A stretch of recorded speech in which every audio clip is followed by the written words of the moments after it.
Hello and welcome to a review of Nowhere Prophet, developed by Sharkbomb Studios and published by No More Robots. And Nowhere Prophet is basically a single-player card game. In vain, if you've seen and played, for example, Slay the Spire, this should be fairly familiar type of game. In that case, it also has a kind of FTL on the map progression, and it's like also like it's turn-based card game and so on. And it's actually kind of neat if you're looking for some new alternative to a card game. This one is actually really awesome for that.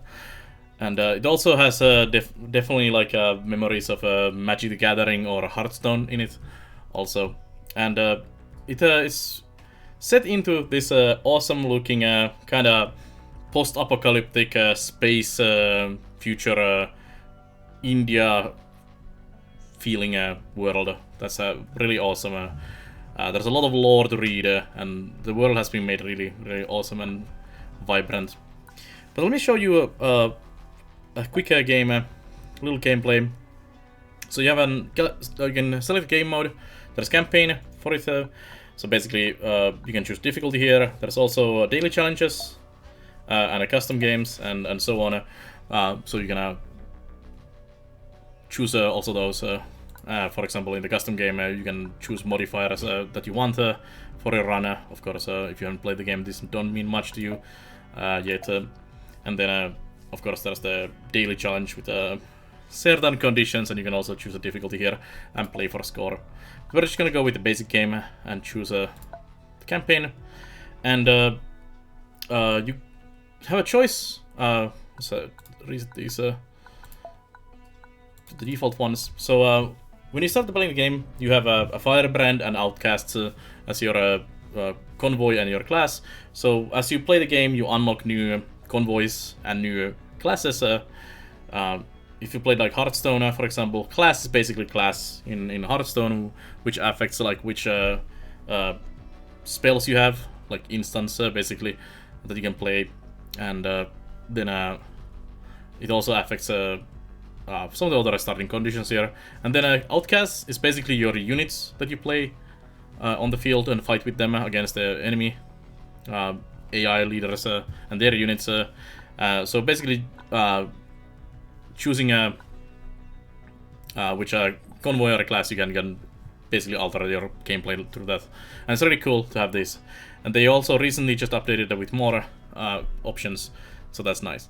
And I hope they keep updating with even more stuff. So let's just jump into a game. I'll show you some of the key things. We'll skip the cutscene in the beginning to save some time. And skip these. There's a lot of text, and it's actually, I like the starting condition, how the story starts and everything, and why we are doing this and all of that. It's really cool. There's basically a satellite dropping from the sky. You hear some voices from the satellite. You go check it. And hear what he has to tell you. You are finding this crypt on the planet, and then there comes some other people who saw also the satellite to fall from the sky, and they are like, "Oh, you're our prophet." So that's the Nowhere Prophet basically. We are going nowhere, and we are the prophet. So this is the camp view. So here you can inspect your convoy, you can heal your leaders and so on if you need in certain locations. Most locations don't offer healing. It's specific locations where you can heal your units and your leader. And you can inspect your convoy, which is your cargo and stats. Up here we have followers, we have batteries, which is basically currency. We have food, which you need to travel, and hope, which also you need to travel.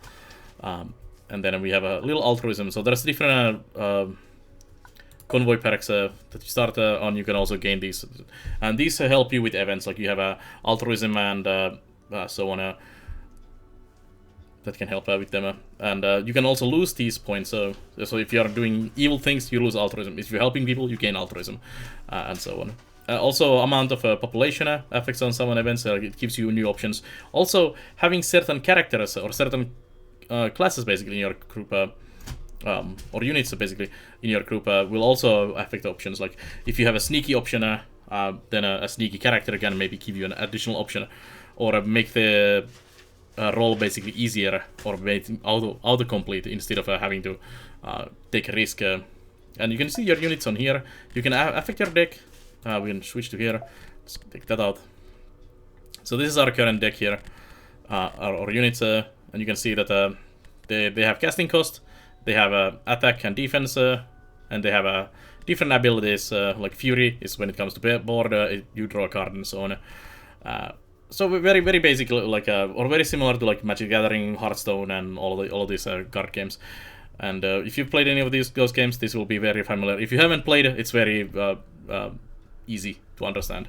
Here's your current deck. You can also see your spread of mana cost, or casting cost, basically, for your things. Also, if you're ever wondering like what something means, there's actually a really good rulebook here with keywords like what is Fury again, what does Blackout mean, and so on. You can just quickly check from the keywords here, which is really nice. And it also offers like strategy tips and all kinds of stuff. So that's very nice in-game like help system if you need some help. Also, you have different cards. So this is basically your class, and you have a health, experience. You can levels, and you can upgrade your leader.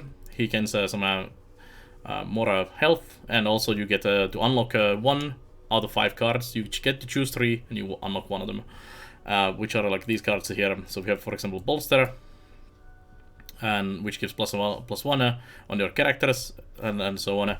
And you can also gain these from other methods.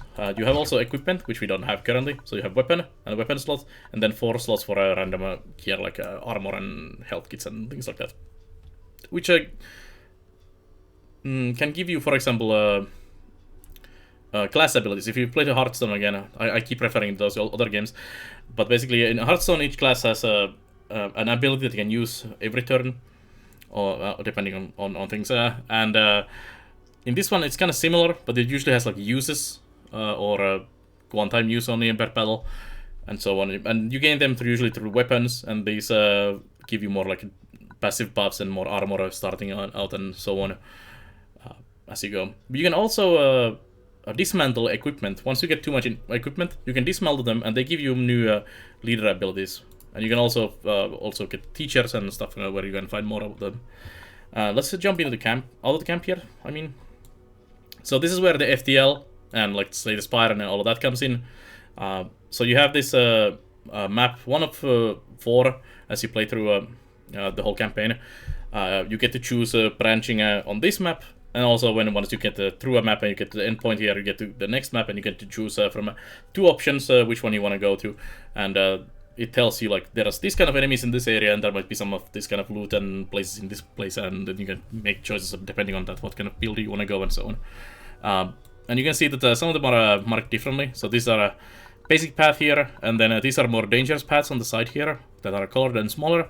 And then you can see like there is a good rewards but well defended food, potential for recruit, healing, and food. And there's also remains of another convoy. So this is basically my previous run who died here, and you can get some random stuff from your previous run, which actually is really cool, because there's a feature in this game which kind of is pointless, but it's kind of fun, especially if you're a streamer like me.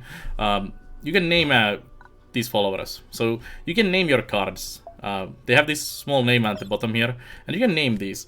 And the in-game events, especially if you have like specialist for a certain kind of task, it will actually pull the name from the card. And that's really cool. And when your convoy dies, your run dies basically, and you find one of the old convoys, you can get units that you had previously, and they've still retained those names, which is a kind of cool feature. I like that a lot. Small things like that really spice up the game. Let's just travel a little bit, find a fight. I'll just ignore any other event. Let's invite this to join. We get some survivors. So this is actually a wounded. So that's actually a good example.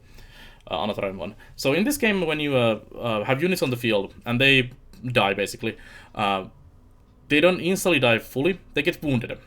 So it goes away from the board, and they get a wound. And when they're wounded, they're actually cheaper to play. One cheaper than normally. But if they die again in the next battle, and get a second wound, they are permanently removed from your deck. So you can't put them in your deck or do anything with them. They're basically wasted. And sometimes you have to kind of sacrifice some if you're in a really rough shape.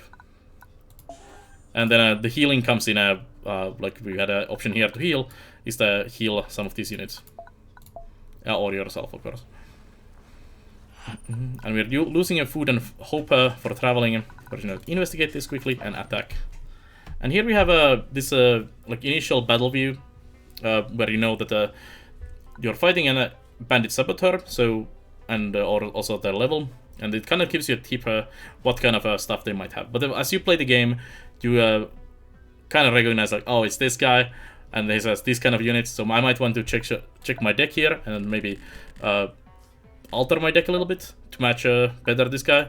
And same here, maybe my gear or something needs to be changed a little bit. You cannot edit the leader deck the same way as the normal deck. You have to permanently remove cards from the deck. So leader deck only gets more cards and permanently removes them. And the other deck here, you can just mix and match how you feel at any point if you want some units in or out. And you have a maximum of 24 units. But sometimes, like currently we have only 18. You don't need to have I've run like half the deck sometimes when it's needed, and I just take my wounded ones out so that they don't die in the next battle. Let's just begin this battle. So, as always in card games, here's your starting hand. You can choose to keep or replace some of them. There's no penalty from removing any of them. So we'll just throw this 6 costing kill card away, and I think we keep rest. We start with 3 mana because we are going first. Sometimes enemy goes first, and there's also some other starting conditions that can affect your go here. So this is my first turn, and you have this like a battlefield here where you place units, and this battlefield can change a lot. Like this one is 3x3, so 9 squares area on both sides. I've seen only 2 deep ones, and then all kinds of other configurations. And sometimes there's like these obstacles in here, which prevent you from putting a unit there, and you need to remove it. When you place a unit, so we'll start with a scout on the front rank here. And you can see these spikes. This means he's in the front of this row, and which means he can attack any of these things in here. And units in the back have a limited attack range. Like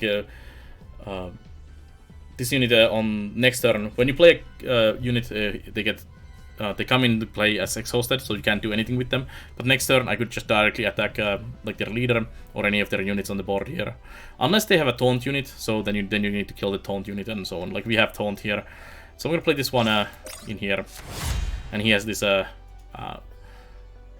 circle around the unit, which means you need to kill this first, and then you can kill me or the other unit.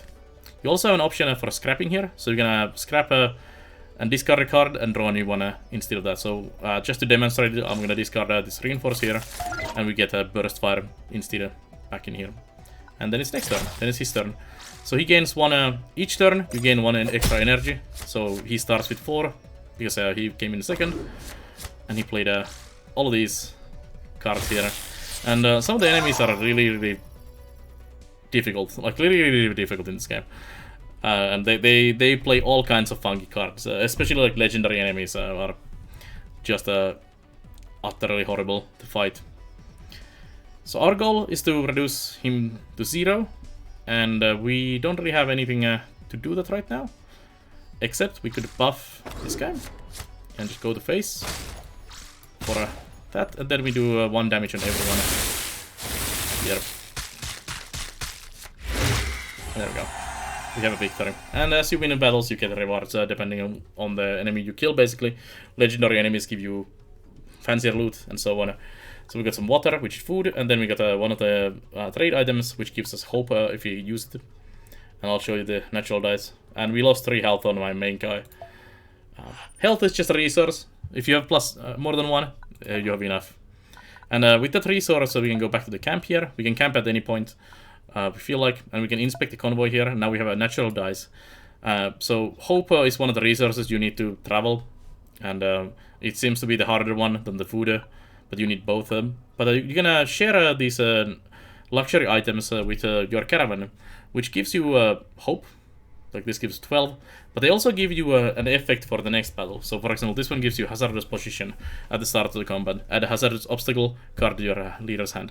There's also other ones like giving you extra leader card at the beginning of the battle, giving you extra energy at the beginning of the battle, and so on. They're really cool, and kind of like strategic use of them before like a big fight or something might be a good idea to get that extra card or extra energy to start with. Alright, let's leave the camp again. So that's basically the gist of the game. So you go through different encounters. There's a lot of them, it seems, and some of them are really interesting. You can be a pretty meanie in this world, it seems. I mean, it's a post-apocalyptic world, so they're not the most nicest there. But if you're looking for a card game, if you played enough of say Slay the Spire or Hearthstone, Magic the Gathering, and similar games, and you want a little more of a similar one, a really good one, I would highly recommend this one. I haven't played it enough, to be honest, myself yet. I need to play more and more and more, unlock all the things. But I was extremely pleasantly surprised when I tried this the full version with some of the patches and everything. And I was really happy. I was really interested in the game already when I saw it a long time ago at Gamescom, when the developer showed it at me from his laptop on some random staircase where we were sitting, which was really cool. But yeah, I've been really liking the game. First time I saw it, and then I was waiting for it to come out, and I'm really happy how it turned out. So if you like card games, turn-based strategy and stuff like that, FTL style games, or Slay the Spire and Magic the Gathering, all of those, do yourself a favor and check this out. So that's my quick review for this game, and thanks for watching the whole thing, and also check out the other reviews. I also stream on Twitch every day, so you can check out my stream there at twitch.tv/Prelanar, and I'll see you next time. So bye bye.